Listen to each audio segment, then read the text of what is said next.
مولانا شہنشاہ حسین نقوی سے کہ زیب ممبر ہوں۔ نعرہ تکبیر، نعرہ رسالت، نعرہ حیدری، نعرہ حیدری۔ مومنین ایک مرتبہ سورہ فاتحہ اور 3 مرتبہ سورہ اخلاص کی تلاوت فرمائیے۔ سید قائم رضا نقوی ابن سید محمد رضا نقوی سنجیدہ خاتون کے لیے اور صحت سلامتی کے لیے سید فتارو علی شاہ موسوی جام شور و سندھ سے بڑی سیریسلی ان کی ہے 1 مرتبہ سورہ فاتحہ 3 مرتبہ سورہ اخلاص پڑھ کے ادھر کیے۔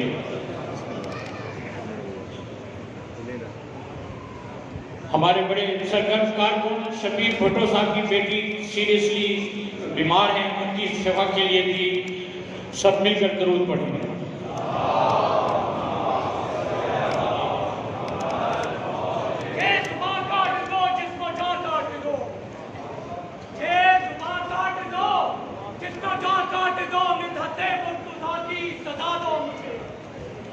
اس کی آواز کھولیں، مائک کی آواز کھولیں۔ ذکر چاہے نجف سے رکوں نہیں، چاہے 2 بار سولی چڑھا دو مجھے۔ ارے ذکر چاہے نجف سے رکوں نہیں، چاہے 100 بار سولی چڑھا دو مجھے۔ ٹکڑے ٹکڑے کرو میرا سارا بدن، آگ روشن کرو اور جلا دو مجھے۔ ارے جب میرے جسم کی آگ بن جائے نا، ظالموں پھر ہوا میں اڑا دو اسے۔ 1-2 دن نہیں، 1-2 دن نہیں، صبح میں شرطلت جس طرف جس جگہ یہ ہوا جائے گی، یہ علی کے موالی کا وعدہ رہا۔ شاہ علی، شاہ علی بھی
سیدنا مولانا مولا الکونین جد الحسن والحسین معانی والقاسم محمد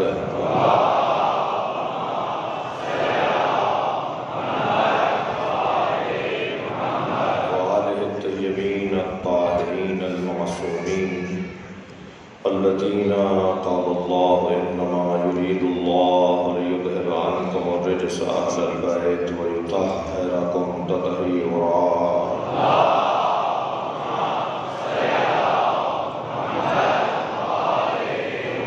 ولعنة الله على أعدائهم أجمعين من يوم عداوتهم إلى قيام يوم الدين أما بعد قال الحكيم في قرآن الكريم بسم الله الرحمن الرحيم فمن حاجك فيه من بعد ما جاءك من العلم فقل تعالوا ندعو أبناءنا وأبناءكم ونساءنا ونساءكم وأنفسنا وأنفسكم ثم نبتهل فنجعل لعنة الله على الكاذبين صلوات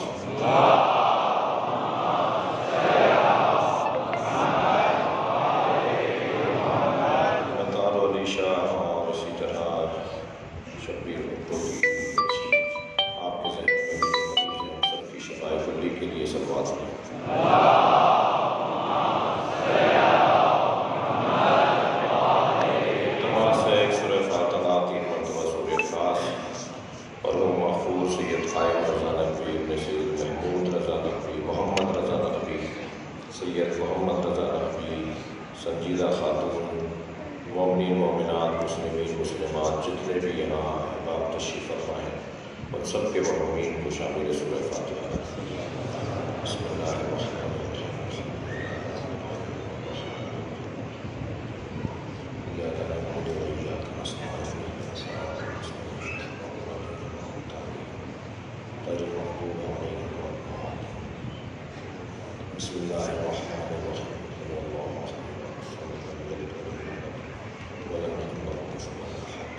بسم اللہ الرحمن الرحیم۔ لم یلد ولم یولد ولم یکن له کفوا احد۔ اللهم صل علی محمد وعلی محمد۔ سورہ مبارکہ آل عمران، آیت 60۔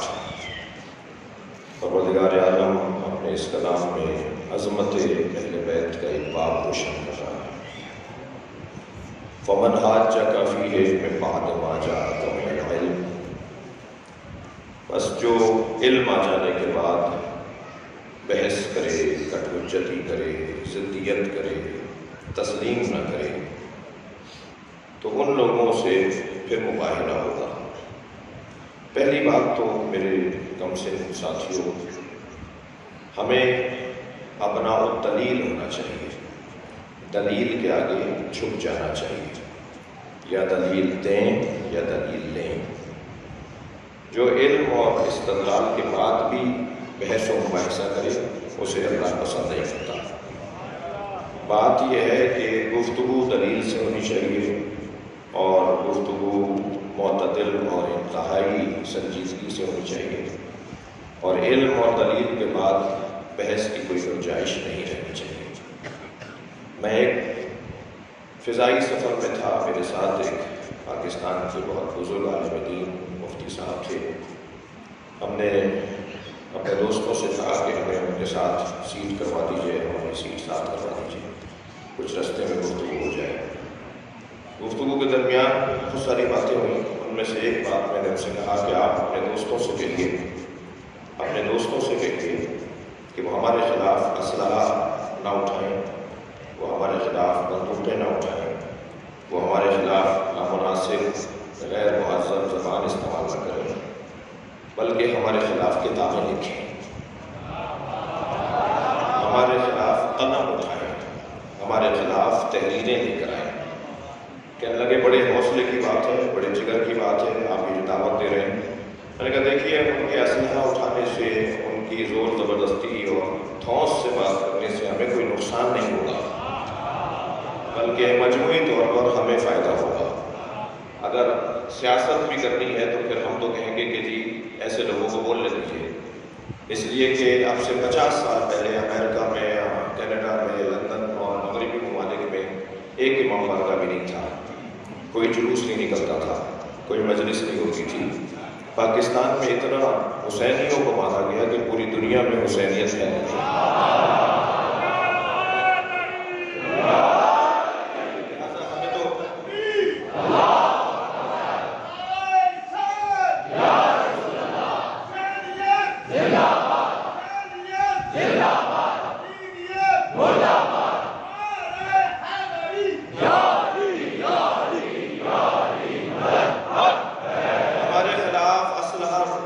نہ اٹھائیں بلکہ ہمارے خلاف قلم اٹھائیں۔ تو کہنے لگے بڑے حوصلے کی بات ہے۔ میں نے کہا مفتی صاحب، سوال کا ہونا ہے نہیں ہے، جواب کا نہ ہونا ہے،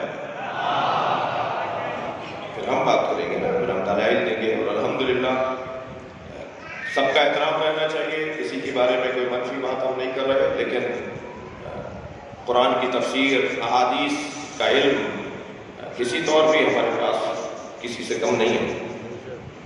بلکہ میں جملہ یہی کہہ دیتا ہوں کہ کوئی یہ حق نہیں رکھتا کہ ہمارے بارے میں رائے دے کہ کون مسلمان ہے کون غیر مسلم ہے۔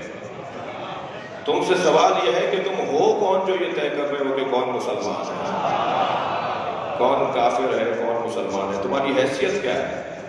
اور اگر کبھی حیثیت طے پا گئی نا کہ کون یہ رائے دے سکتا ہے تو وہ رائے ہم دے سکتے ہیں، اس لیے کہ ہم سالم دین سے جڑے ہوئے لوگ ہیں، قرآن اور حدیث اور اہل بیت سے جڑے ہوئے لوگ ہیں۔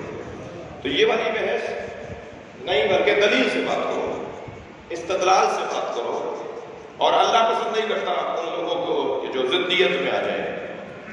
پسند کرتا ہے کہ جو دلیل مان لیں اور دلیل دیں.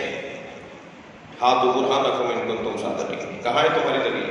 کہاں ہے تمہارا استدلال؟ اگر تم دلیل رکھتے ہو تو لے کر آؤ، اگر سچے ہو تو دلیل لے کر آؤ. پسند نہیں کرتا اللہ ان لوگوں کو. فمن حاجک، جو حجت کرتے ہیں، کٹ حجتی کرتے ہیں، فمن حاجک فیہ من بعد ما جاءک من العلم، علم آ جانے کے بعد بھی جو بحث و مباحثہ کرے تو ان سے پھر مباحثہ ہوگا. بحث کیا تھی؟ بحث یہ تھی کہ حضرت عیسیٰ چونکہ بغیر باپ کے دنیا میں آئے، اس لیے حضرت عیسیٰ اللہ کے بیٹے ہیں. معاذ اللہ. سرکار نے فرمایا یہ دلیل نہیں ہے، اور دلیل کو جب دلیل سے رد کیا جائے تو اس کی دو قسمیں ہیں، ایک دلیل حلی یا دلیل علمی اور ایک دلیل نفسی. سرکار نے پہلے ان کی دلیل کو رد کیا کہ اگر یہی دلیل ہے کہ ان کے باپ نہیں تھے اس لیے حضرت عیسیٰ معاذ اللہ ابن اللہ ہے، تو پھر حضرت آدم کی تو ماں بھی نہیں تھی. تو کیا حضرت آدم کے بارے میں تم یہی رائے رکھتے ہو؟ تو حضرت آدم کے بارے میں تو یہ رائے نہیں ہے. پھر اللہ لم یلد ہے ولم یولد ہے. اللہ کا کوئی بیٹا ہے، اللہ کا کوئی باپ ہے. کہا جی اللہ کے سب سے بڑے بندے، سب سے قرب رکھنے والے، اللہ سے سب سے زیادہ قریب اگر کوئی وجود ہے تو حضرت عیسیٰ کا ہے.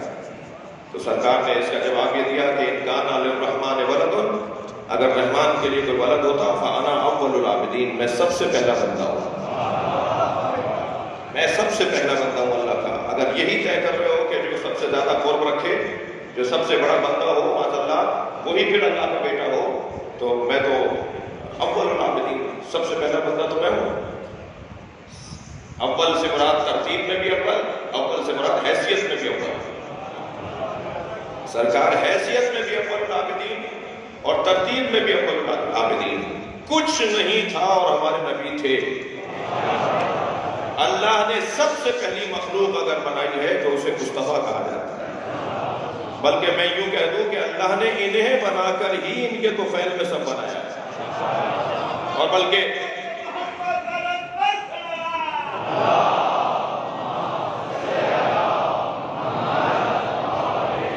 اگر سرکار دو جہاں کی عظمت کے باب میں دیکھا جائے تو مجھے تو ایسا لگتا ہے کہ اس کائنات میں اللہ کو سوائے مصطفیٰ کے کوئی نظر ہی نہیں آتا. عین ہے ایک، رجل ہے ایک، اذن ہے ایک، لسان ہے جی، پنڈلیوں کو دیکھ رہا ہے اللہ، ہاتھوں کو دیکھ رہا ہے اللہ، آنکھوں کو دیکھ رہا ہے اللہ. سرکار دو جہاں سے اللہ کا رابطہ ایسا ہے جیسے عاشق اور معشوق کا رابطہ. البتہ یہ جب بحث آئے گی تو بڑی حسین باتیں آ جائے گی، لیکن میں ایک جملہ کہہ کے گزر جاؤں کہ یہ کبھی عاشق ہوتے ہیں اور کبھی معشوق ہوتے ہیں. سرکار جب احمد ہوتے ہیں تو عاشق ہوتے ہیں، جب محمد ہوتے ہیں تو معشوق ہوتے ہیں. اللہ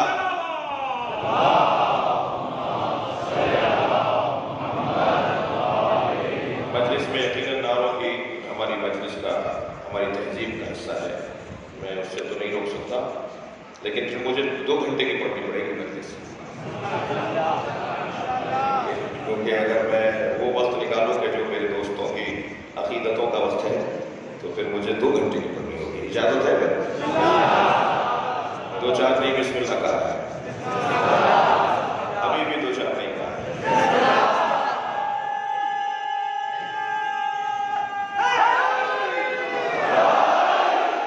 ایک صاحب کہنے لگے کہ آپ کی مجلس سننے جائیں تو 2 گھنٹے چاہیے، آدھا گھنٹہ پہلے جائیں جو جگہ مل جائے، اور آدھا گھنٹے بعد تک گاڑی سے ڈھونڈنا اور پارکنگ سے نکالنے میں لگ جاتا ہے. تو میں نہیں چاہوں گا کہ بہت زیادہ رحمت آپ کو دوں، بات اپنی آگے بڑھا رہا ہوں کہ دلیل، استدلال. ان بچوں اور جوانوں سے گزارش کروں گا کہ اپنے ادلہ کو مضبوط کریں. ہلکی بات کرنے والا شیعہ نہیں ہوتا، مضبوط بات، محکم بات. اہل بیت کا چاہنے والا مضبوطی سے بات کرتا ہے. دلیل اگر نہیں ہے تو دلیل لے لو کسی سے، مانگ لو کسی سے. یہ خود سے جو دماغ میں بات آئی اس کو ڈال دیا اور دلیل اور جواب کے طور پر، اس میں کبھی کبھی کمزوری سامنے آ جاتی ہے. بات مانیں، اور اگر آپ کی بات کمزور ہے تو دوسرے کی مان لیں، کوئی مسئلہ نہیں ہے. یہ کیا بات ہوئی کہ اگر میں شیعہ ہوں تو میری ساری باتیں ٹھیک ہوں گی، اور اگر کوئی دوسرا غیر شیعہ ہے تو اس کی ساری باتیں غلط ہوں گی؟ یہ کوئی بات نہیں ہے، یہ معقول بات نہیں ہے. چند خامیاں میرے شیعہ برادری کو اپنی صحیح کرنی ہوگی، ان کو صحیح کرنا ہوگا. چند خامیاں ہیں جو سنیوں کو صحیح کرنا ہوگا.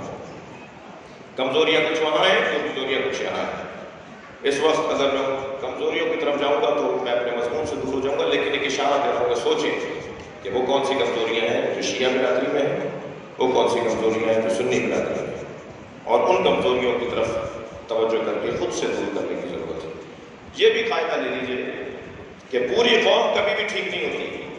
جو قوم کو ٹھیک کرنے کی بات کرتے ہیں نا، انہوں نے روٹی غلط لیا ہے، انہوں نے رستہ ہی غلط لیا ہے. پوری قوم کبھی ٹھیک نہیں ہوتی، فرد ٹھیک ہوتا ہے. فرد پر کام کریں، اور فرد میں بھی سب سے پہلے اپنے اوپر کام کریں. جو اپنے اوپر کام کر جائے گا اسے حق ہوگا، اس کے پاس تاثیر ہوگی، اس کے پاس روحانیت اور نورانیت ہوگی کہ وہ دوسرے پر بھی اثر کر سکے. جب میں اپنے اوپر ہی کام نہیں کر پایا، میں نے اپنے آپ کو نہیں سنبھالا، تو میں دوسرے کا درد دیتا پھروں، کچھ بھی نہیں ہوگا، کوئی فائدہ نہیں ہے. اللہ نے ساری مخلوق کو بنا کر بڑی مخلوق کے حوالے کیا. پتھروں کو خلق کیا، انہیں پودوں کے حوالے کر دیا، اس لیے کہ پودے نباتات جمادات سے افضل. جمادات کو خلق کیا، انہیں حیوانات کے حوالے کر دیا، کیونکہ نباتات سے افضل حیوانات. حیوانات کو خلق کیا، انسان کے حوالے کر دیا، کبھی سواری کے لیے، کبھی غذا کے لیے، کبھی مال کی ترسیل کے لیے. جانوروں کو انسان کے حوالے کر دیا. انسان کو کس کے حوالے کیا؟ اللہ جب ہر مخلوق کو بالا تر مخلوق کے حوالے کر رہا ہے تو انسان کو کس کے حوالے کیا؟ عزیزان گرامی توجہ چاہوں گا، انسان کو اللہ نے خود انسان کے حوالے کیا ہے.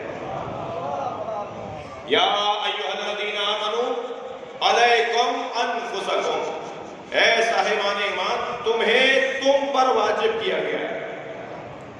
اپنے اوپر غور کرو، بس اپنے اوپر توجہ کرو. بس جب میں اپنے اوپر غور کر کے اپنے آپ کو سنبھال لوں گا تو خود بخود میرے اختیارات بڑھتے چلے جائیں. سارا مسئلہ یہ ہے کہ میں اپنے آپ کو نہیں جانتا.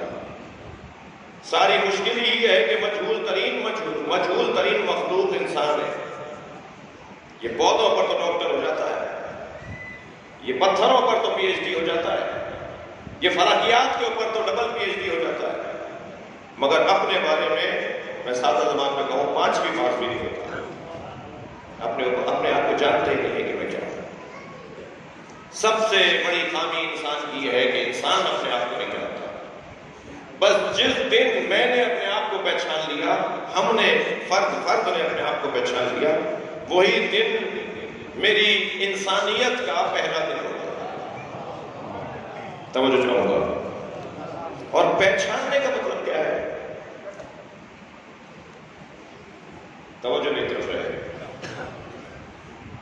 آپ اتنا جگہ چھوڑ دیجیے، اور جگہ نہیں ہے، میں آپ سے وجہ سے ڈسٹرب ہوں. ایک سلوات پڑھیں محمد والے، ایک بہتر سلوات نبی اور آل نبی پڑھیں.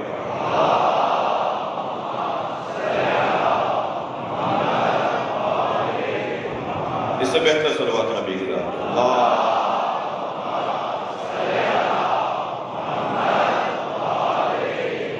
ایک بات کر رہا ہوں، شاید کسی قابل ہو. مجھے اپنے آپ کو پہچاننا ہے، مجھے اپنے آپ کو جاننا ہے، مجھے اپنے اوپر غور کرنا ہے. ہر وجود کی قیمت وہی ہے جو اس کا مقصد ہے. ہر وجود کا مقصد وہی ہے جو اس کی قیمت ہے. اس مائک کا مقصد کیا ہے؟ وہی اس کی قیمت. یہ جو کیمرہ میری تصویر کو محفوظ کر رہا ہے، اس کی قیمت کیا ہے؟ جو اس کا مقصد ہے. اگر یہ اپنے مقصد سے ہٹ جائے گا تو اس کی قیمت کچھ بھی نہیں ہے. اگر یہ مائک میری آواز کو کئی برابر کر کے پیش نہ کرے جو اس کا مقصد ہے تو اس کی کوئی قیمت نہیں. اس کی قیمت جب لگے گی جب یہ اپنے مقصدیت پر پورا اترے گا. اللہ نے لاکھوں مچھر بغیر مقصد کے نہیں بنائے. اللہ نے کروڑوں مکھیاں بغیر مقصد کے نہیں بنائی. متوکل کی ناک پر بار بار مکھی آ کے بیٹھ رہی تھی، بار بار اسے چھلک رہا تھا. الجھ کر امام نقی کو دیکھ کر کہنے لگا اللہ نے مکھی کیوں بنائی ہے؟ میرے مولا نے بے ساختہ فرمایا متکبروں کے غرور کو مٹانے کے لیے اللہ نے کسی مچھر کو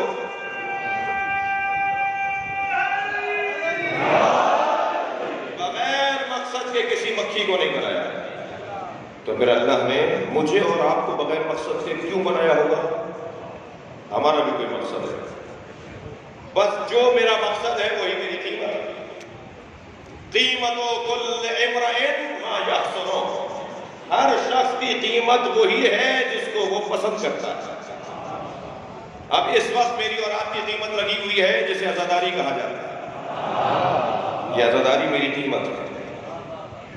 جو بھی مطمع نظر ہوگا، جو بھی مجھے جس سے پیار ہوگا وہی میری قیمت ہے، جس چیز سے مجھے محبت ہوگی وہی میری قیمت ہے۔ لہذا اسی لیے تو معیار محبت کو بلند کیا گیا ہے۔ اپنا معیار پسند کو بلند کرو، اپنی چاہت کو بلند کرو، اپنی طلب کو اونچا کرو، اپنی خواہشات کو بلند کرو تاکہ تمہاری قیمت بڑی ہو جائے۔ چھوٹی چیزوں پر اپنے آپ کو نہ بیچو، اپنی قیمت نہ لگاؤ ان چیزوں کے عوض کے جو تمہاری قیمت نہیں ہے۔ میں اپنی قیمت جاننا چاہتا ہوں، میری قیمت کیا ہے، جتنا چاہوں گا تو کیسے معلوم ہوگا کہ میری قیمت کیا ہے؟ میں کیوں مجلس اعظم میں آ کے بیٹھ رہا ہوں؟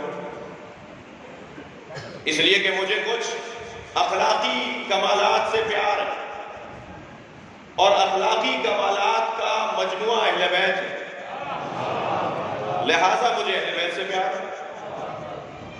ہم تو میرٹ پر ماننے والے لوگ ہیں جی۔ علم سب سے زیادہ کس کے پاس؟ علی۔ سخاوت کس کی بلند؟ بجتن۔ شجاعت کس کی بلند؟ علی جی۔ عزت کس کے پاس زیادہ؟ اہل بیت۔ غیرت کس کے پاس زیادہ؟ اہل بیت۔ منصب کس کے پاس الہی ہیں؟ اہل بیت۔ تو جتنے بھی کمالات ہیں وہ سب یہاں کمال پر ہیں، لہذا ہمیں ان سے پیار ہے، اور میرا اور آپ کا کام تو ان کے کمالات کو بیان کرنا ہے۔ پیار تو فطری ہے، مجھے کسی کو زبردستی کوئی دینا لینا نہیں پڑے گا کہ تم اہل بیت سے محبت کرو، اور یہ وہ محبت ہے ہی نہیں جو کسی لین دین سے ہوتی ہے، بلکہ انسان کی فطرت راغب ہوتی ہے کہ مجھے ان سے پیار ہونا چاہیے۔ میری کیا قیمت ہے؟ میری قیمت اس وقت مجھ پر روشن ہوگی کہ جب میں ان سے دوستی کروں جن کی قیمت روشن ہے، جن کی قیمت لگی ہوئی ہے، جنہوں نے قیمت لگا دی ہے، جنہوں نے اپنے آپ کو بیچ دیا ہے جی۔ توجہ ہے؟ تو یہ جو قیمت کے باب میں میں ایک قدم آگے آنا چاہتا ہوں، میرے توجہات کا طالب ہوں۔ سب سے اچھی قیمت علی نے لگوائی ہے۔ بستر نبی پہ سو کر سب سے اچھی قیمت مولا علی نے لگوائی ہے۔ اپنے آپ کو بیچا ہے، اللہ کی مرضیوں کو خریدا ہے۔ تو جو معاشرے کا اچھا کاروباری ہو، تاجر ہو، اچھا بیوپاری ہو، اچھی قیمت لگانے والا ہو، بڑا تاجر ہو، وہی چھوٹے تاجروں کے لیے رہنما ہوتا ہے۔ جب بازار عکاظ میں پوری دنیا کے تاجر آتے تھے نا مکے میں، تو پہلے جناب خدیجہ کے گھر جاتے تھے، انہیں کھانا کھلایا جاتا تھا، انہیں آرام کی جگہ دی جاتی تھی۔ جب سارے تاجر آ جاتے تھے تو جناب خدیجہ کے ہاں ایک اجلاس ہوتا تھا، سیدہ پردے کی اس طرف بیٹھی ہوتی تھیں، سیدۃ التجار بی بی طے کرتی تھی کہ کون سی جنس کی کیا قیمت ہوگی۔ تو جو بڑا کاروباری ہوتا ہے، جو بڑا تاجر ہوتا ہے، وہی مارکیٹ کا ریٹ طے کرتا ہے۔ بات اس وقت اپنے بارے میں ہو رہی ہے، ہماری قیمت کیا ہے یہ علی بتائیں گے، اس لیے کہ علی نے اپنی سب سے اچھی قیمت لگائی ہے۔ وَمِنَ النَّاسِ مَن يَشْرِي نَفْسَهُ ابْتِغَاءَ مَرْضَاتِ اللَّهِ، لوگوں میں سے کچھ ہیں جو اپنے آپ کو بیچ ڈالتے ہیں اور اللہ کی مرضیاں خرید لیتے ہیں۔ صلوات پڑھیں گے محمد و آلہ۔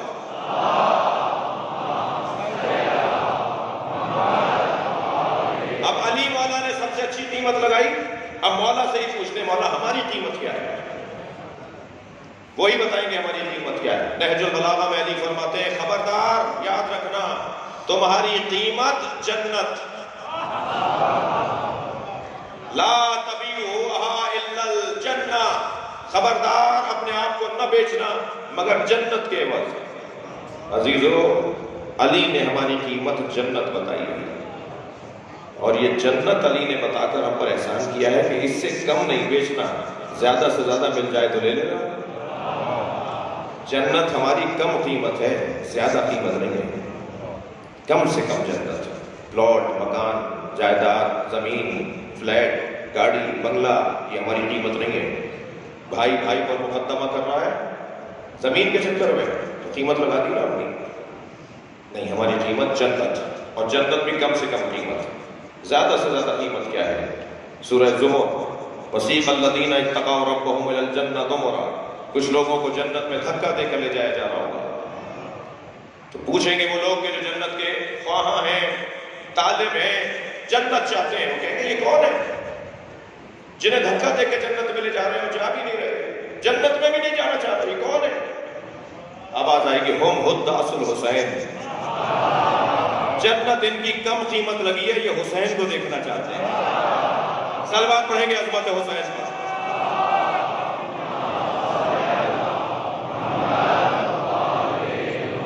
قیمت کو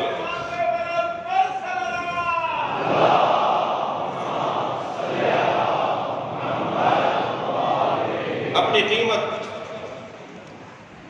بڑھانے کی ضرورت ہے، جتنی قیمت میری بڑھتی چل جائے گی اتنا ہی میں قیمتی ہوتا چل جاؤں گا، میں قیمتی ہوں گا تو میری قیمت بڑھے گی۔ خبردار علم آ جانے کے بعد کا حجتی نہ کرنا، اور اگر کوئی ایسا کرے تو پھر میرے حبیب ان سے کہہ دو تعالوا نتبعنا، ہم لے آتے ہیں اپنے بیٹوں کو، وابناءکم، تم لے آؤ اپنے بیٹوں کو، ونساءنا ونساءکم، ہم لے آتے ہیں اپنی بیٹیوں کو اور تم لے آؤ اپنی بیٹیوں کو، اور ہم لے آتے ہیں اپنے جیسوں کو، انفسنا،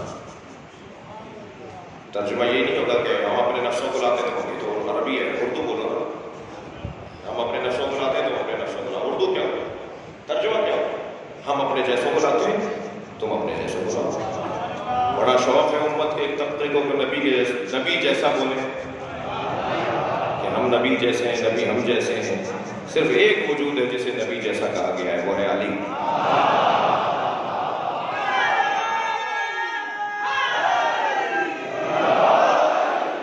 علی کی ذات ہے جو نبی جیسی ہے۔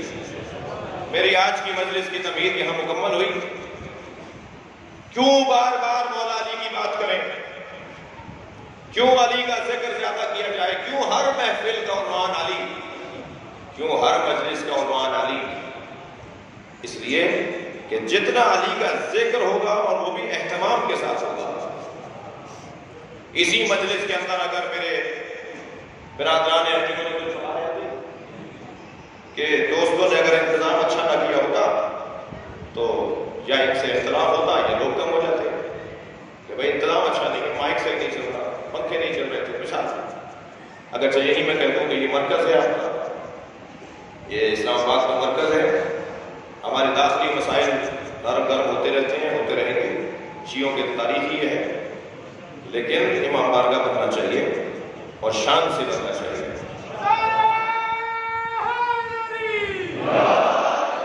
مسجد کو شان سے بننا چاہیے، امام بارگاہ کو شان سے بننا چاہیے، ہمارے گھروں سے اچھا گھر حسین کا ہونا چاہیے، ہمارے گھر سے اچھا گھر مسجد یعنی اللہ کا گھر ہونا چاہیے۔ لہذا جو جتنا اپنا حصہ ڈالے گا اس کے لیے وہ صدقہ جاریہ ہے۔ ایک صلوات پڑھیں گے محمد و آل محمد۔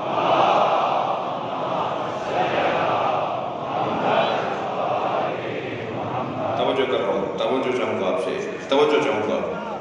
کیوں مولا علی کی بات زیادہ ہو؟ کیوں بار بار علی کی بات زیادہ ہو؟ اس لیے کہ جتنا علی کی بات ہم سجا کر کریں گے، مولا علی کا ذکر ہم سجا کر کریں گے، اتنا ہی مولا علی سے محبت ہوگی، اور جتنی محبت ہوگی اتنا ہی علی سے عشق ہوگا، اور جتنا علی سے عشق ہوگا اتنا ہی اللہ کے بندوں میں اضافہ ہوگا۔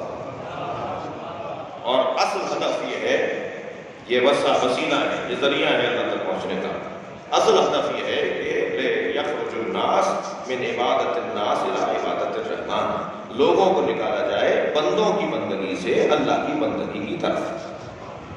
مقصد جہاد یہی ہے کہ لوگوں کو اللہ کی بندگی تک پہنچنے کے لیے جو رستہ ہے وہ مولا علی کا رستہ ہے۔ اور یہ وہ مشق میں بھی آ چکی ہے بات. جتنے بھی عرفانی اور روحانی سلسلے ہیں وہ سب علی کو جا کے ختم ہوتے ہیں. جتنے بھی صوفی اور جتنے بھی عرفانی سلسلے ہیں وہ سب، میں نام نہیں لے سکتا، 13-14 سلسلے ہیں، وہ سب کے سب مولا علی پر جا کے، سب کا مرشد علی، سب کا مولا علی، سب کو علی نے بتایا ہے کہ اللہ سے کیسے بات کرنی ہے. دقت چاہوں گا عزیزو، جملہ محسوس کریں گے، یہ ہم سے جب بات کرتے ہیں تو ہماری عقل کے مطابق بات کرتے ہیں، جب اللہ سے بات کرتے ہیں تو اپنی عقل کے مطابق بات کرتے ہیں.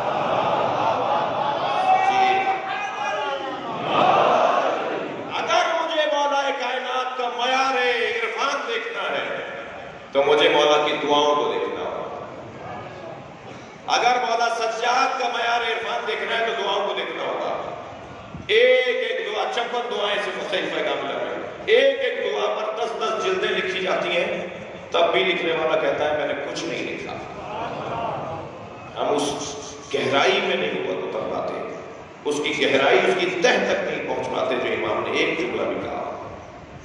جی یہ بتائیں گے کہ اللہ سے بات کیسے کرنی ہے. اسی لیے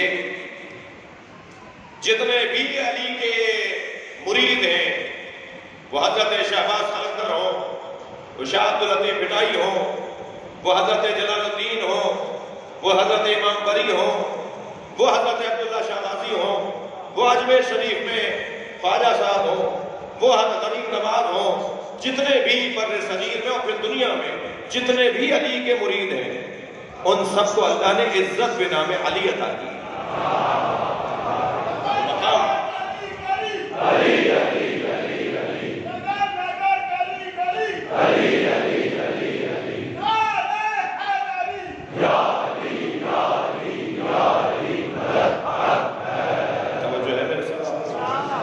لہذا شہبند شریف، اجمیر شریف،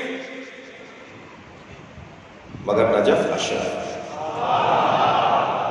وہ جتنے بھی مقامات مقدس ہیں ان سب کا مقام اول اگر کوئی ہے تو وہ علی کی ذات ہے. علی سے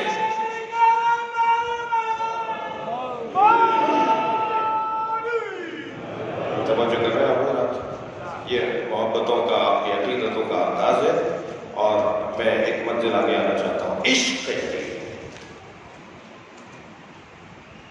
کوئی کام بھی بغیر اہتمام کے کیا جائے گا تو اس کا اثر نہیں ہوگا. جو کام بھی اہتمام کے ساتھ کیا جائے گا، چاہے کام غلط ہو، اس کا اثر ہوگا. اگر کام ٹھیک ہے، صحیح ہے، حق ہے، سچ ہے، تو اسے اہتمام کے ساتھ کرنا ہوگا تاکہ اس کا اثر ہو. ایک صاحب کہنے لگے میرا بچہ نماز نہیں پڑھتا. میں نے کہا آپ پہلے بتائیے آپ کیسے پڑھتے ہیں؟ کہنے لگے کیا مطلب مولانا، میں تو نماز پڑھتا ہوں. میں نے تھوڑا سا بتا دیجیے کیسے پڑھتے ہیں. معلوم ہو جاتا ہے میں نماز پڑھتے ہیں، کچھے میں نماز پڑھتے ہیں، بنیاد میں نماز پڑھتے ہیں، بال بگڑے میں نماز پڑھتے ہیں، پسینوں کے کپڑوں میں نماز پڑھتے ہیں، سجدہ کالی ہو گئی اس میں نماز پڑھتے ہیں، جہاں نماز دھوئے ہوئے 10 سال ہو گئے اس میں نماز پڑھتے ہیں. تو بچے کو نماز سے پیار کیسے ہوگا؟ آپ کیا تو نماز انتہائی اور نماز کا طریقہ انتہائی نظر انداز ہے. یعنی کوئی حیثیت ہی نہیں ہے جہاں نماز پڑھتے. کارپیٹ گھر کا اچھا ہوتا ہے جہاں نمازوں میں مٹی بھری ہوئی ہے. مجھے معاف کیجیے گا اگر جس کے یہاں نہیں ہے تو وہ پریشان تھا، چکنی ہو جاتی ہے اس جگہ. مجھے معاف کریں، میں بہت نیچے آ کے بات کر رہا ہوں. کیسے بچے کو پیار ہوگا نماز سے؟ بھائی یہ بچہ اس وقت نماز سے پیار کرے گا کہ جب دیکھے گا کہ ابا غسل مستحب بھی کر کے آئے ہیں، اجلے سے کپڑے پہن کر آئینے کے سامنے کھڑے ہو کر خوشبو لگا رہے ہیں، بالوں میں کنگھی کر رہے ہیں اور سنور رہے ہیں، بن رہے ہیں. اور وہ بڑھا کے پوچھ لے کہ ابا کسی گورنر سے ملنے جا رہے ہیں، تو وہ پلٹ کے کہے کہ گورنروں کے گورنر سے ملنے جا رہے ہیں. دنیا کا کوئی صاحب حیثیت نہیں ہے جو اللہ کے سامنے حیثیت رکھتا ہو، مگر یہ کہ اس میں اللہ کی بندگی کی ہوتا ہو. تو اب اس بچے کو اس نماز سے پیار ہوگا جس نماز کو اہتمام کے ساتھ ادا کیا جائے. کہنے کی ضرورت ہی نہیں ہے اسے بیٹا نماز پڑھو، میں خود اپنی نماز کو بہتر کرتا ہوں. ایسے ہی عزاداری ہے، ایسے ہی جلوس ہے. ابا تو ویسے ہی 10 دن کے مسلمان ہیں، اور بعض تو 10 دن میں بھی 9 اور 10 محرم کے ہیں، اور 9 اور 10 محرم کو بھی پورے جلوس میں نہیں جاتے. اس اس لیے کہ سال بھر عادت نہیں ہے مجلس اور جلوس میں جانے کی. جب سال بھر جلوس اور مجلس میں جانے کی عادت نہیں ہے تو یہ تھک جاتے ہیں, آدھے جلوس سے واپس آ جاتے ہیں. تو یہ بچہ آپ کا عزادار کیسے ہوگا؟ یہ بچہ آپ کا ماتمی کیسے ہوگا؟ جی خدا کے واسطے دوسرے کی خاطر جینے کا جذبہ, ایک نتیجہ اس کا یہ ہے کہ ہم اچھے نمازی ہو جائیں تاکہ ہماری نسلوں میں نماز منتقل ہو, ہم اچھے عزادار ہو جائیں تاکہ ہماری نسلوں میں عزاداری منتقل ہو. اہتمام کریں. اللہ نے پیسہ دیا ہے, اس کا مطلب یہ ہے کہ تکبر کریں. مجلس گھر میں ہو رہی ہے, نوکر فرش بچھا رہے ہیں, نوکر مائک لگا رہے ہیں, نوکر تبرک تقسیم کر رہے ہیں, نوکر تبرک بنوا رہے ہیں. نوکر تو بڑا سمجھدار ہے, تنخواہ بھی لے گا, حسین سے شاباش بھی لے گا. آپ نے کیا کیا؟ یہ کون سا اسٹیٹس ہے کہ جی بڑے آدمی ہیں تو اب ہم کام نہیں کریں گے, نوکر کرے گا؟ حسین کی بارگاہ میں کوئی بڑا نہیں. اور اگر حسین کے سامنے بھی تم نے اپنے آپ کو بڑا سمجھ لیا تو پھر اس سے زیادہ اور بدبختی کیا ہوگی؟ سارے وسائل ہونے کے باوجود میرے عزیزوں اپنا حصہ ڈالنا ضروری ہے. مجھے وہ خاندانی عزادار میرا دل کرتا ہے کہ میں ان کے ہاتھوں کا بوسہ دوں جن کے پاس پیسہ ہے, دولت ہے, وسائل ہے, مگر اس کے باوجود تبرک تقسیم کرتے وقت ٹوکرا لے کے خود کھڑے ہوتے ہیں, عزاداروں کی جوتیاں خود سیدھی کر رہے ہوتے ہیں, کسی کو دھکا لگنے نہیں دیتے, کسی کو تکلیف نہیں ہونے دیتے. آتے جاتے لوگوں سے پوچھتے ہیں تمہیں کوئی تکلیف تو نہیں ہوگی, کوئی پریشانی تو نہیں ہوگی؟ نیاز بن رہی ہے تو خود جا کر اس میں حصہ لیتے ہیں. وہ جو نیاز کا استعمال شدہ برتن ہے اسے خود جا کے دھوتے ہیں, اور دھو کر پکڑ رہے ہوتے ہیں کہ حضور میں دھوں گا کا نہیں, مجھے بھی کچھ کرنے دو تاکہ حسین کی بارگاہ میں میری شکل تو پہنچے. عزیزان گرامی, جب تک میں خود اپنے آپ کو اس میں نہیں داخل کروں گا اس وقت تک میرا بچہ عزاداری سے محبت نہیں کرے گا. اس وقت تک میرا بچہ عزاداری سے محبت نہیں کرے گا. اہتمام کرنے کی ضرورت ہے, اہتمام کرنے کی ضرورت ہے. کیا کریں کہ علی سے محبت بڑھے؟ اہتمام. سجائیں. گلہ کر رہا ہوں شعراء کرام سے, تشریف فرما ہے, اور جو بعد میں ویڈیو دیکھیں گے یا سن رہے ہوں گے اس وقت پوری دنیا میں, نہج البلاغہ کو منظوم کیوں نہیں کرتے اردو شعراء؟ صحیفہ کاملہ کو منظوم کیوں نہیں کرتے اردو شعراء؟ جی جیسے ہمارے ہاں اردو ادب میں وہ بڑا شاعر شمار ہوتا ہے کہ جو مرثیہ کہتے ہیں, جی ایسے ہی عراق ایران میں وہ بڑا شاعر شمار ہوتا ہے جو نہج البلاغہ کو منظوم کرتے ہیں.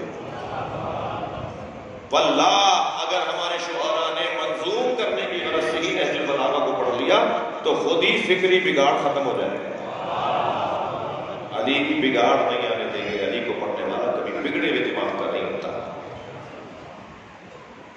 توجہ کریں اس بات کی طرف, اہتمام کریں.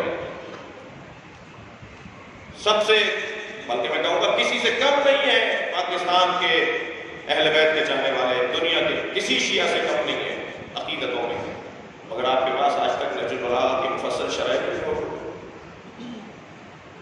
آسٹریلیا, کینیڈا میں, امریکہ میں, لندن میں غیر مسلم نہج البلاغہ کو پڑھ رہے ہیں, مگر نہیں پڑھی جا رہی.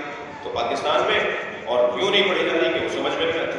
سمجھ میں جب آئے گی جب اس کی شرح ہوگی, شرح ہی نہیں آتی پاس ہوگی. کچھ کام ہو رہا ہے, کچھ کام ہو رہا ہے, لیکن اب ہو رہا ہے کچھ کام. گزشتہ تو 4-5 سالوں سے نہیں کیا کام. صحیفہ سجادہ کی شرح ہمارے یہاں ہے.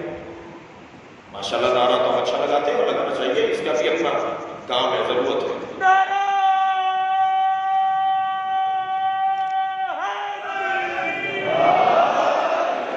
مگر وہ نعرہ وہ لگائیں گے جن کو وہ کام آتا ہے, کہ وہ شرح کریں, وہ مولا کو پہنچائیں لوگوں تک. کچھ تلخ باتیں ہو گئی ہوں تو مجھے معاف کیجیے گا, مگر عزیزان گرامی, علی سے عشق یہ میری زندگی کا ہدف, میری زندگی کا مقصد عشق علی, اور عشق علی ہونے پر خود بخود عشق الہی ہوگا. نہیں ہو سکتا کوئی عاشق علی ہو اور وہ عاشق خدا نہ ہو. اپنا روٹ سیدھا کرو تاکہ تمہیں منزل مل جائے, اور وہ رستہ یہی ہے جسے علی بن ابی طالب سے محبت کہا جاتا ہے. اور اس کے لیے کتنا اہتمام کیا گیا وہ چند مثالیں سن لیجئے, سلوات پڑھ کر.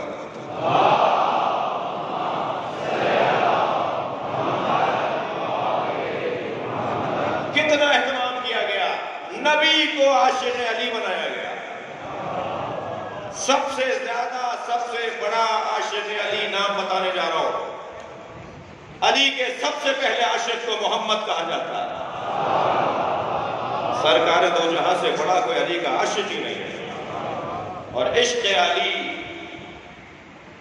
بے عنوان مصطفیٰ، اللہ اکبر، بیمار ہو گئے سرکار، مولا علی سرہانے بیٹھے، کچھ دیر کے لیے آنکھ بند ہوئی، استراحت فرمائی، آنکھ کھولی تو پہلا سوال کیا، اے نا علی،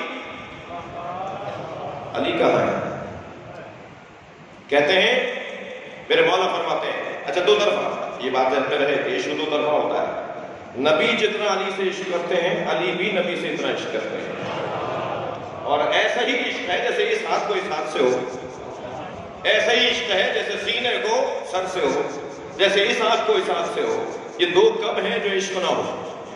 ایک ہی حقیقت کی دو تصویریں ہیں، ایک ہی سکے کے دو رخ ہیں، لہذا نبی عشق کر رہے ہیں تو ادھر مولا علی کا عشق بھی۔ چند مثالیں دونوں کی عشق کی لے لیجئے۔ یمن سے لوٹے، ایک بہت بڑی جنگ سے لوٹے، تو کچھ اصحاب نے آ کے رسول اللہ سے مولا علی کی شکایت کرنا چاہیے، تو ابھی بات کر رہے تھے مولا کے بارے میں، مال کی تقسیم کرنے کی بحث تھی، ابھی بات کر رہے تھے مولا کے بارے میں، تو نبی مکرم نے بے ساختہ فرمایا، ما تريدون من علی، کیا چاہتے ہو علی کے بارے میں؟ انہو ولی کل مومن بعدی، علی تمہارا اور ہر مومن کا مولا ہے میرے بعد، میں علی کی کوئی شکایت نہیں سنوں گا۔ وہ شکایت کرنا چاہتے تھے، نبی نے شکایت نہیں سنی۔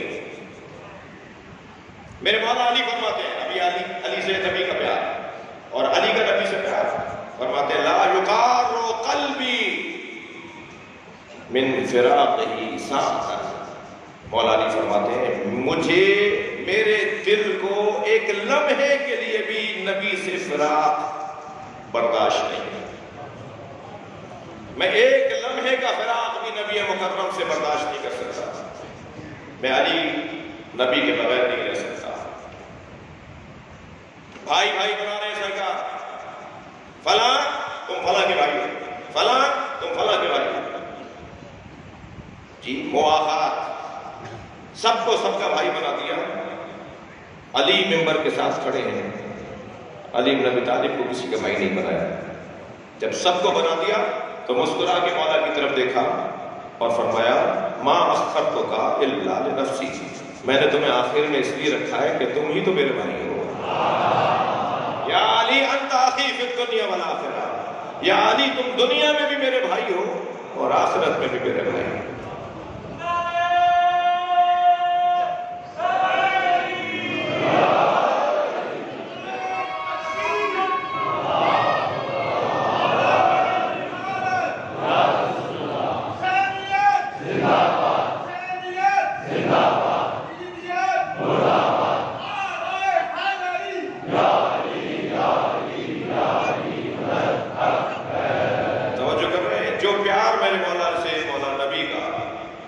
گئے ہیں میرے مولا یمن، تو علی کی روانگی پر دعا کی اور روزانہ صبح شام نبی کی دعا، الہی لا یموتنی حتی ارا، یا اللہ مجھے موت نہ آ جائے جب تک علی کو نہ دیکھے، میرے علی کو مجھے عطا کر دے۔ یہ نبی مکرم کا پیار، فرمایا جب میں جنت میں جاؤں گا تو علی میرے آگے چل رہا ہوگا، مجھ سے پہلے جنت میں جائے گا۔ ابن ابیجہ نے سوال کر لیا، یا رسول اللہ علی آپ سے پہلے جنت میں جائے گا؟ انا علی اثرہ، مولا نبی فرما رہے ہیں میں علی کے پیچھے چل رہا ہوں۔ تو ایک صحابی نے تعجب سے پوچھ کیا، یا رسول اللہ علی آپ کے آگے چلیں گے، آپ علی کے پیچھے میں چلیں گے؟ تو میرے مولا نبی نے بے ساختہ فرمایا تمہیں پتہ نہیں ہے، وہ صاحب لوائی، علی میرا پرچمدار و علمدار ہے، اور علمدار آگے چلتا ہے۔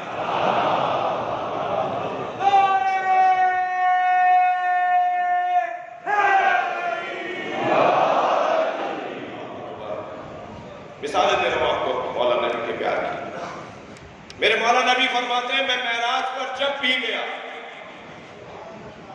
اچھا یہ جملہ بتا رہا ہے کہ معراج ایک سے زیادہ دفعہ ہوئی ہے، قرآن میں ایک معراج کا ذکر ہے. علامہ نے لکھا ہے کہ معراج نبی کو 120 مرتبہ ہوئی ہے اور بار بار سرکار اور کئی بار سرکار معراج پر گئے ہیں. اور جو سرکاری اور آفیشیل سفر تھا وہ ایک ہی تھا، باقی جب چاہتے تھے چلے جاتے تھے. علامہ ذیشان احمد جوادی نے تو دو مصرے بڑے حسین کہے. ذیشان احمد جوادی کہتے ہیں کہ ایک شب کا ذکر کیا ہے جانے والے عرش پر، تیری ساری زندگی معراج ہی معراج. مکمل معراج. سرکار فرماتے جب بھی میں معراج پر گیا، عشق علی دیکھیے، مقام اور عظمت علی دیکھیے، جب بھی میں معراج پر گیا تو اللہ نے مجھے حکم دیا فقر منی سلام، علی کو مجھے اللہ کا سلام پہنچانا. اور آ کر کہتے تھے یا علی اللہ نے تمہیں سلام بھیجا ہے. مسلمان اس الجھنے میں لگا ہوا ہے کہ علیہ السلام بولے یا رضی اللہ بولے. جس علی کو اللہ سلام بھیجتا ہو، تمہارے بھیجنے نہ بھیجنے سے کوئی فرق نہیں پڑتا. صلوات پڑھیں گے محمد و آل.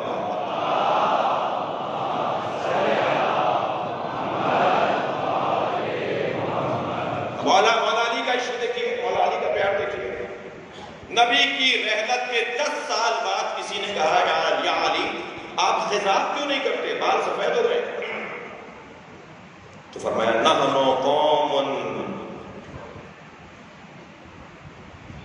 فی المصیبہ، ہم تو مصیبت میں، اور جو مصیبت میں ہوتا ہے وہ خضاب نہیں کرتا. یا علی کون سی مصیبت؟ نبی کا شوق.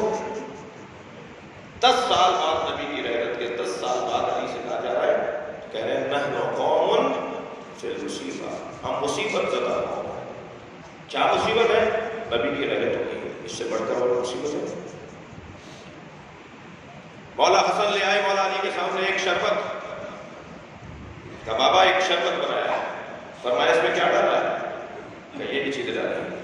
فرمایا لا یاکلہ النبی، میرے نبی نے اسے نہیں کیا، میں نہیں کرتا.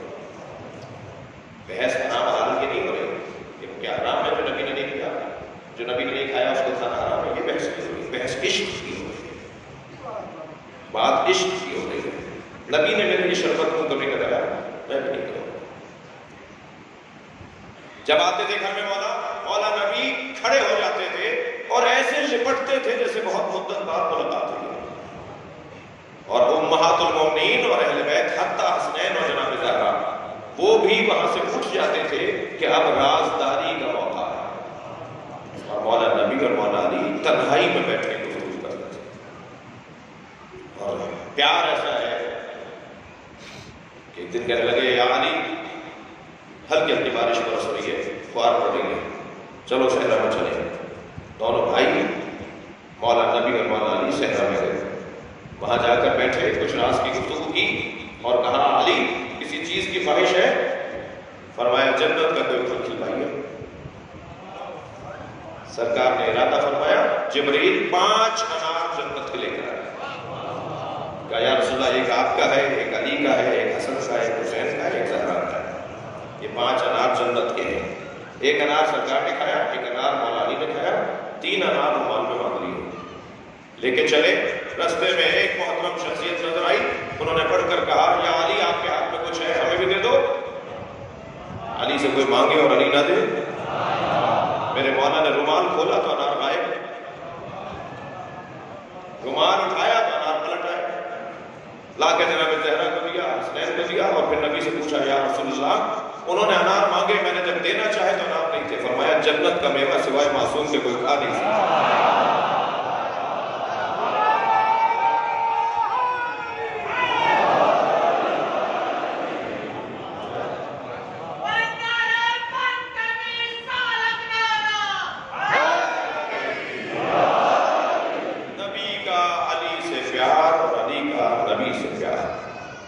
عزیزان گرامی اتنا پیار ہے دونوں کو ایک دوسرے سے کہ ان دونوں کو ایک دوسرے کا سایہ کہا جاتا ہے.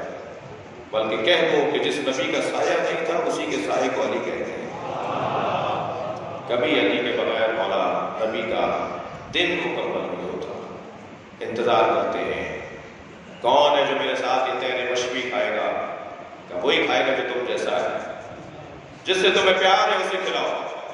بہت لوگ آئے مگر نبی نے کہا نہیں. اور جب مولا علی آئے تو ان کے ساتھ بیٹھ کر وہ تیر مشق حدیث ہے تیر مشق قصہ لہٰذا عزیزو یہ پیار کا نتیجہ ہے، یہ عشق کا نتیجہ ہے کہ نبی چاہتے ہیں کہ ہر محفل میں علی کی بات ہو. اپنی محفلوں کو مجلسوں کو علی کے ذکر سے ذکر دو، اور جب علی کی بات ہوگی تو سماج عالی ہوگا، مزاج عالی ہوگا، معاشرہ بلند ہوگا، خود بخود ترقی ہوگی، فکر بشر ہو. صرف اور صرف میں اگر مولا علی کے کلام نہج البلاغہ کو پڑھ لوں جو میری دسترسی میں ہے تو آپ خود محسوس کریں گے کہ ہم فکری طور پر کتنے بلند ہوتے جا رہے ہیں. انفسنا وانفسکم، ہم اپنے نفسوں کو لاتے ہیں، تم اپنے جیسوں کو لاؤ، ہم اپنے جیسوں کو لاتے ہیں، اور اپنے جیسوں میں مولا علی کا موجود. علی کو دیکھ کر نبی رو رہے ہیں، یا رسول اللہ آپ کو کسی چیز نے تکلیف پہنچائی؟ فرمایا میں جب تمہیں دیکھتا ہوں تو میں سوچتا ہوں میرے بعد تم پر کیا گزرے گی. اے علی ہاتھ پکڑ کر کہا علی مجھ سے وعدہ کرو میری وجہ سے تمہیں تکلیف اٹھانا پڑے گی مگر تم تلوار نہیں اٹھاؤ گے. یا رسول اللہ اللہ اور اللہ کا رسول جو چاہتا ہے وہی ہوگا. کہ علی وعدہ کرو تمہاری زوجہ پہ ہاتھ اٹھایا جائے گا مگر تم بدلہ نہیں دو گے. فرماتے ہیں اگر میں نے رسول اللہ سے عہد نہ کیا ہوتا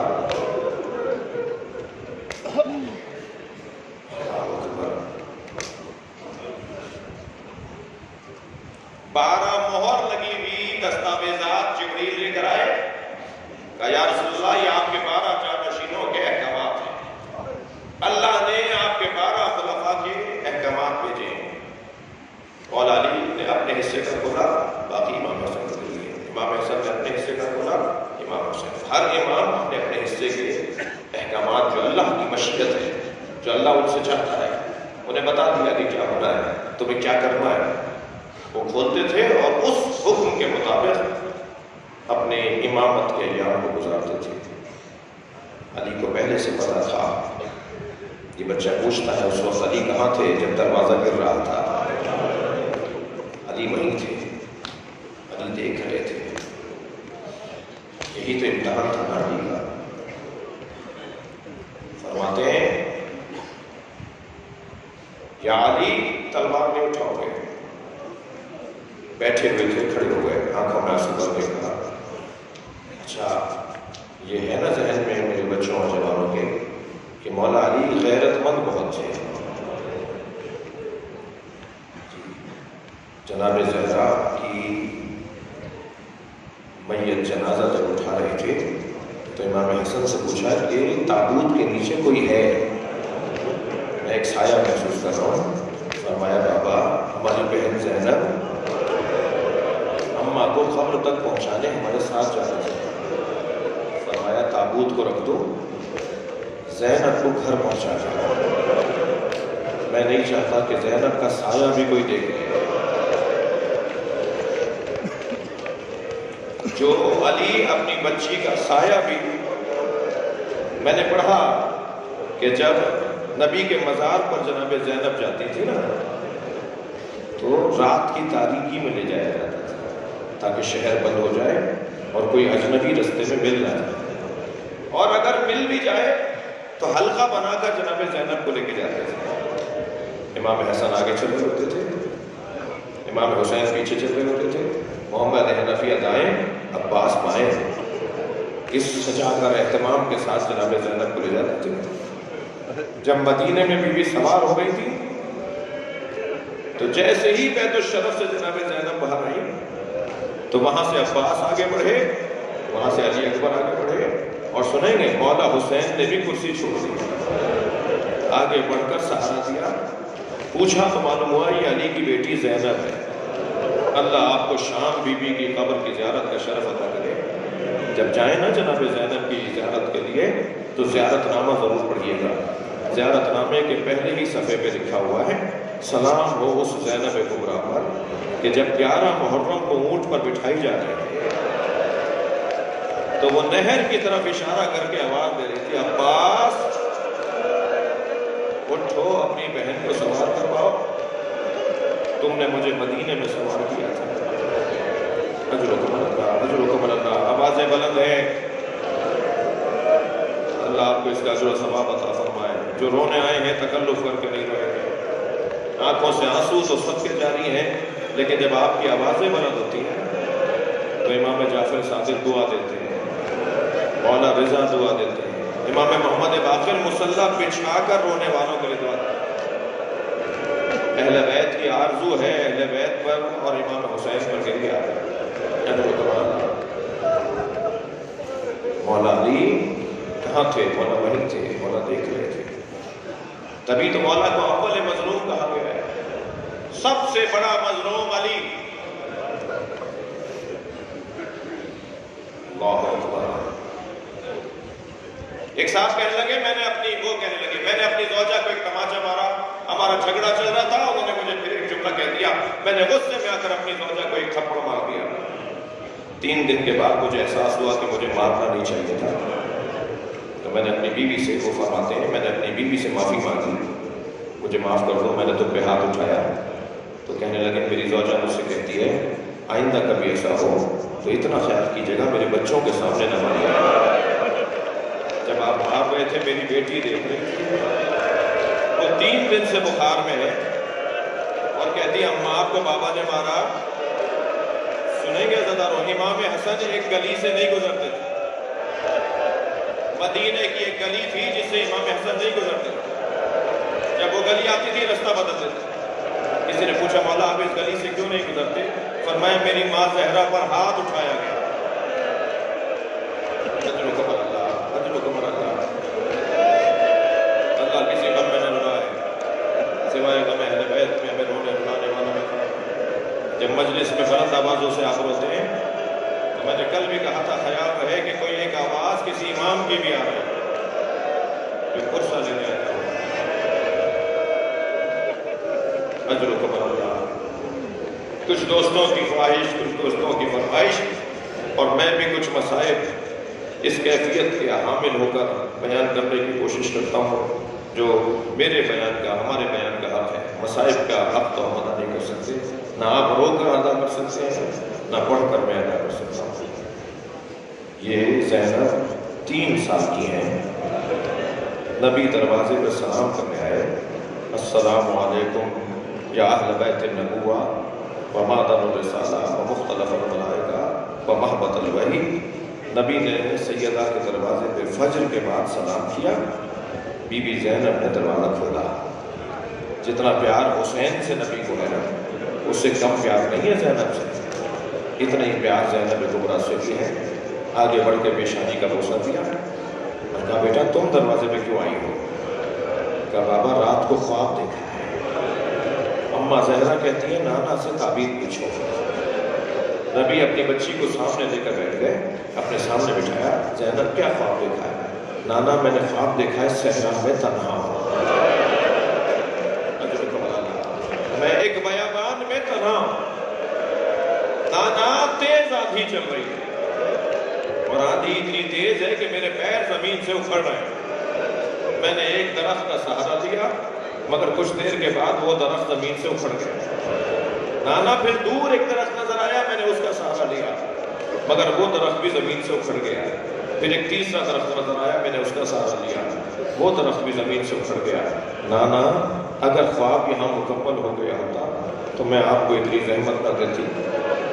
خواب یہاں مکمل نہیں ہوا، دور دور تک کوئی سہارا نظر نہیں آ رہا، آندھی تیز چل رہی ہے، میں اپنے آپ کو بچانے کی کوشش کر رہی ہوں، میرے سر سے چادر اتر۔ نبی کی آنکھوں میں آنسو،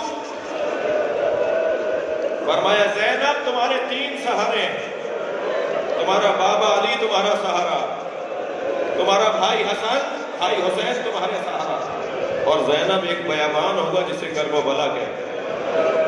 ہاں تمہارے سر سے چادر اترے گی۔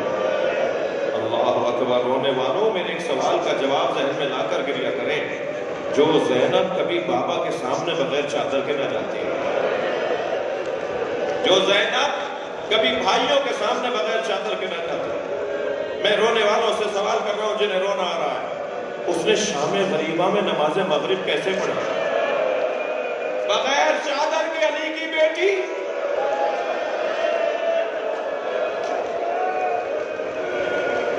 جب کہا ہوگا نا اللہ اکبر، جب نیت کی ہوگی نماز مغرب کی، تو اللہ سے کہا ہوگا یا اللہ بغیر چادر کے میری نماز، میری نماز قبول کر دے۔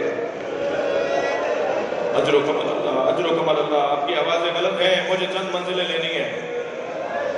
جناب زینب کا ایک لقب ہے مصیبتوں کا کعبہ، جس کے گرد مصیبتیں چکر کاٹتی ہوں، مصیبتوں کا کعبہ۔ 4 سال کا سن ہے جب جناب زینب کی شہادت ہو گئی۔ مولا علی سے فرمایا بیٹا حسن کمرے میں، میرے بیٹے حسن کو کمرے میں حجرے میں بھیج دو۔ امام حسن سے کچھ گفتگو فرمائی، پھر فرمایا حسین کو بھیجو۔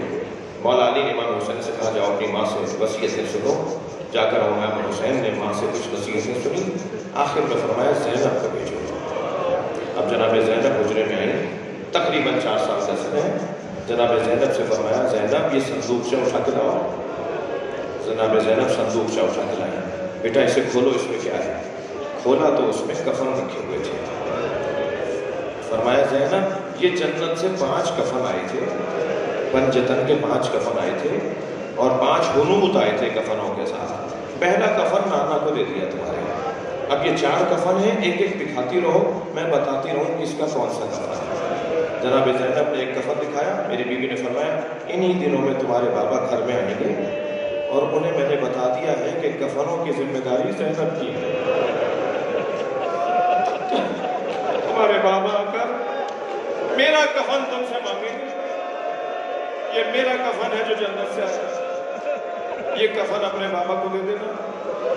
دوسرا کفن دیکھ کر کہا بیٹا کچھ مدت کے بعد تمہارا بھائی حسن گھر میں آئے گا اور تم سے کہے گا بابا کا کفن لا دو، تو یہ کفن تمہارے بابا علی کا کفن ہے۔ پھر فرمایا اب یہ جو دوسرا کفن ہے، یہ کفن جب کچھ مدت کے بعد تمہارا بھائی حسین گھر میں آئے اور تم سے یہ کفن مانگے تو یہ تمہارے بھائی حسن کا کفن ہے۔ اب آخری کفن رہ گیا، جناب زینب نے اٹھایا ماں آخری کفن رہ گیا، تو اسے دیکھ کر پہلے زہرا روئیں گے اور روتے ہوئے فرمایا یہ بھی حسن کا کفن ہے۔ جناب زینب نے روتے ہوئے کہا ماں بھائی حسین کا کفن؟ فرمایا حسین کا کفن جنت سے نہیں آیا۔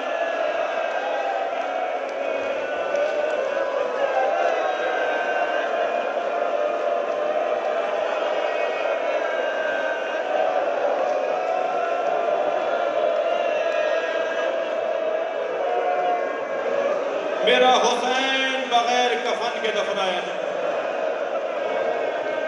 میں آپ رونے والوں کے ساتھ سیدہ زینب کو سلام کرتے ہوئے، بی بی آپ نے اپنے بھائی کا بدن کیسے دیکھا ہو؟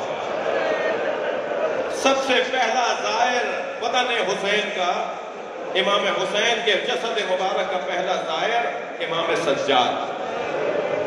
اللہ کسی بیٹے کو باپ کا ایسا لاشا نہ دکھایا۔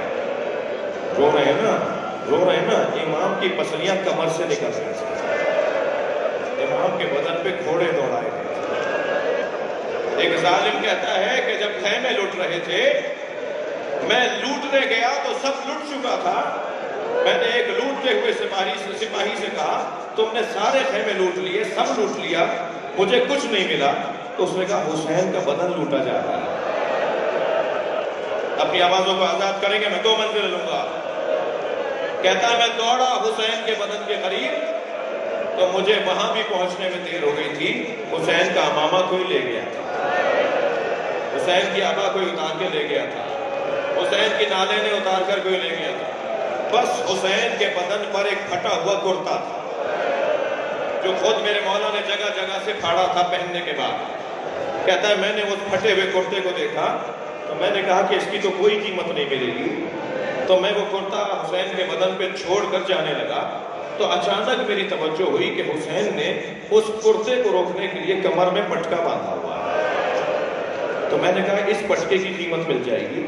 میں حسین کے جسد کے برابر میں بیٹھ گیا. حسین نے 2 گرہیں لگائی ہوئی تھیں اس پٹکے کو. میں نے پہلی گرہ کھولنا چاہی تو حسین کا ہاتھ اٹھنے لگا اور حسین کا ہاتھ اٹھ کر اس گرہ پر آ گیا. یہ ظالم کہتا ہے آیت النظری منفرد نے ان مسائل کو لکھا ہے قصہ کربلا کے اندر.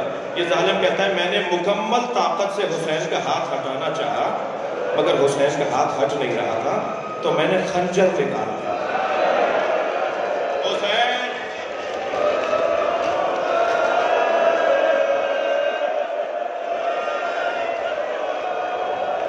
پھر دوسرا ہاتھ حسین کا گرہ پر آ گیا. میں نے حسین کا دوسرا ہاتھ بھی کاٹ دیا.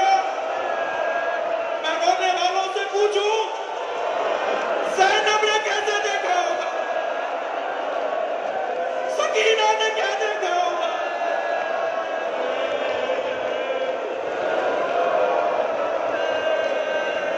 اجر و کمال اللہ, اجر و کمال اللہ. تھکیں گے نہیں, اللہ آپ کو اجر و ثواب عطا کرے.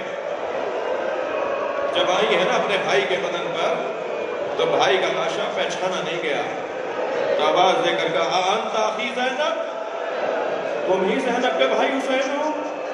اور پھر یہ کہہ کر لاشے کے گر چکر کاٹنا شروع کیا ہے. مائیں آتی ہیں, سرہنے آتی ہیں, مائیں آتی ہیں, سرہنے آتی ہیں. امام سجاد نے پوچھا وہ کہ اماں کیا دیکھ رہی ہیں؟ فرمان لگی سالم جگہ ڈھونڈ رہی ہیں جہاں میں اپنے بھائی کے بدن پہ بوسہ دے سکوں. زینب کو کوئی جگہ سالم نظر نہ آئی تو کٹی ہوئی گردن پہ بوسہ دیا اور پھر مدینے کی طرف رک کر کے کہا اماں میں نے بھائی کے بدن پر کوئی جگہ سالم نہ دیکھی. اور پھر بیٹھ گئی اپنے بھائی کے بدن کے برابر میں اور لاشے کو دیکھ دیکھ کے رونے لگی. امام سجاد نے پرسہ دیا وہ بھی اماں پالے بھائی غیر معدب ہیں, بہت سچی سے فرمان لگی زین العابدین دیکھ رہے ہو میرے بھائی کے بدن پہ دھوپ آ گئی, میرے سر پہ چادر نہیں ہے. زین العابدین میں 3 سال کی تھی, اپنے گھر کے صحن میں سو رہی تھی. کچھ دیر کے بعد میری آنکھ کھلی تو میں نے دیکھا سارے صحن میں دھوپ آ گئی ہے مگر میرے اوپر سایہ ہے. تو مجھے تعجب ہونے لگا یہ سایہ کیسا ہے. اے سید سجاد میں نے پہلو بدل کے دیکھا تو یہی بھائی تھا جو چادر پکڑے کہ کہیں میری بہن پہ دھوپ نہ آ جائے. اب مجھے بتاؤ میں کہاں جاؤں. اجر و کمال اللہ, اجر و کمال اللہ. تھکیں گے نہیں, مجھے ایک منزل اور لینے دیجیے. حق ہے بلند آواز سے حسین پہ رونا. جب مجلس میں رونا نہ آ رہا ہو نا اور برابر والا رو رہا ہو تو میں گزارش کروں گا کہ اللہ سے ایک دعا کریں, یا اللہ ایک آنسو مجھے دے دے. حسین کے نام پر ٹپکنے والا ایک آنسو. اس لیے کہ میرے مولا رضا فرماتے ہیں جو آنکھیں دنیا میں حسین پہ روئیں گی اللہ آخرت میں انہیں رونے نہیں دے گا. یہ میری مجلس میرے خطاب میں 1 گھنٹے کا اگر خطاب ہے تو یہ 20 منٹ کے مسائل. اصلی کام تو یہ ہے, اصلی سرمایہ تو یہ ہے. لہذا کوشش یہ کریں کہ جتنا زیادہ گریہ ہو سکے. سخت جملہ کہنے جا رہا ہوں. جب 11 محرم کو کربلا سے اسیروں کو لے جایا جانے لگا تو سکینہ بابا کا لاشا چھوڑ رہی تھی. بچیاں بھی مجلس میں آئی ہوئی ہیں, آپ کے گھروں میں بھی چھوٹی چھوٹی بچیاں ہوں گی. بیٹیوں کو باپ سے بڑا پیار ہوتا ہے, باپ بھی بیٹیوں سے زیادہ پیار کرتے ہیں. یہ ایک فطری اور انسانی تقاضے ہیں. سکینہ حسین کا تعویذ شمار ہوتا تھا, گلے سے لگے رہنا, سینے پہ سونا. بابا سے ہمیشہ بابا مجھے سینے پہ سلا دیجیے. کبھی ایسا نہیں ہوتا تھا کہ حسین گھر میں آئیں تو پوچھے نہیں میری سکینہ کہاں ہے. کبھی ایسا نہیں ہوتا تھا باہر جائیں تو سکینہ سے آخر میں رخصت نہ لیں. اس بچی سے بابا کو بڑا پیار, بابا کو اس سے بڑا پیار, اسے بابا سے بہت پیار. جب قافلہ جانے لگا نا سکینہ اپنے بابا کا لاشا چھوڑ نہیں رہی تھی. مجھ سے بیان نہیں ہو پائے گا, اللہ کرے میں اشاروں میں کنایوں میں بات کر جاؤں. سکینہ بابا کا لاشا چھوڑ نہیں رہی تھی تو ایک شخص آگے بڑھا, ایک ہاتھ میں تعزیانہ,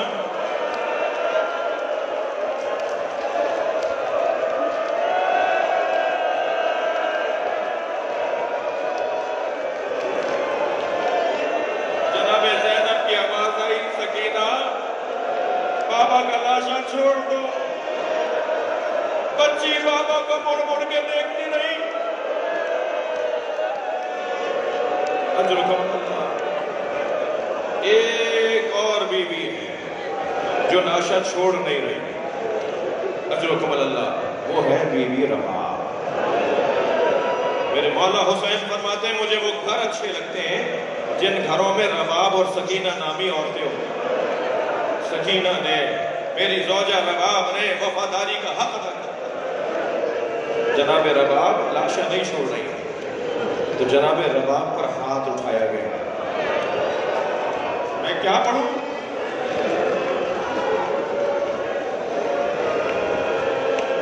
رونا تو اسی کا. تو اپنے شوہر, اپنے والی, اپنے مولا حسین کا لاشا دیکھ کر کہا میں آپ کا لاشا دھوپ میں چھوڑ کر جا رہا ہوں. میں کچھ نہ کر پائی مگر ایک وعدہ کرتی ہوں جب تک زندہ رہوں گی کبھی سائے میں نہیں بیٹھوں. جناب رباب جب تک زندہ رہی کبھی سائے میں نہیں بیٹھے. جو اب تک نہیں روئے ہیں اپنی آوازوں کو بلند کریں گے. ابو حمزہ صومالی کہتے ہیں واقعہ کربلا کے بعد میں امام سجاد سے ملنے گیا. کنیز نے مجھے صحن سے گزار کر حضرت کے حجرے تک پہنچایا. میں جب گزر کر آ رہا تھا تو میں نے دیکھا ایک بیوی ہے جو برقع پہنے دھوپ میں بیٹھی ہے. کہتے ہیں بہت دیر میں نے حضرت سے سوالات کیے, حضرت سے مسئلوں کا حل پوچھا. جب پلٹنے لگا تو کنیز نے صحن سے گزارا اور مجھے دروازے تک لے جانے لگی تو میں نے دیکھا کہ دھوپ ڈھل گئی ہے اور وہ برقع پہنے بیوی جو دھوپ میں بیٹھی تھی وہ وہاں سے اٹھ کر وہاں آ بیٹھی جہاں دھوپ ہے. وہاں پہلے جہاں تھی وہاں سایہ آ گیا, یہ وہاں آ کر بیٹھ گئی جہاں دھوپ ہے. تو میں رک گیا. امام سجاد کی آواز آئی اے ابو حمزہ کیوں رک گئے, کیا بات ہے؟ تو میں نے ہاتھ جوڑ کر کہا مولا شاید کسی غلطی پر آپ نے اپنی کنیز کو سزا دی ہے, اسے دھوپ میں بٹھا کر سزا دی ہے. مولا میری وجہ سے معاف کر دیجئے. مدینہ کی گرمی بڑی شدید ہے. امام کی آنکھوں میں آنسو آ گئے. فرمایا ابو حمزہ میری ماں رباب ہے, میرے بابا کے لاشے سے وعدہ کر کے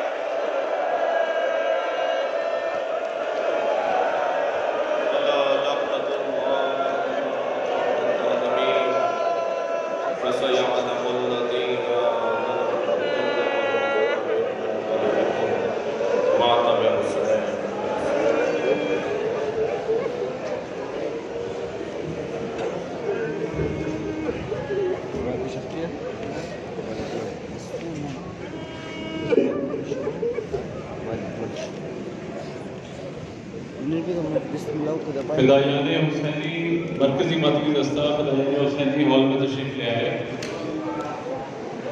بازار کے منظر کو اور اپنے کھلے سر کو بھولی نہیں میں. بازار کے منظر کو اور اپنے کھلے سر کو بھولی نہیں میں. سب بولے نظر مولا, سب بولے.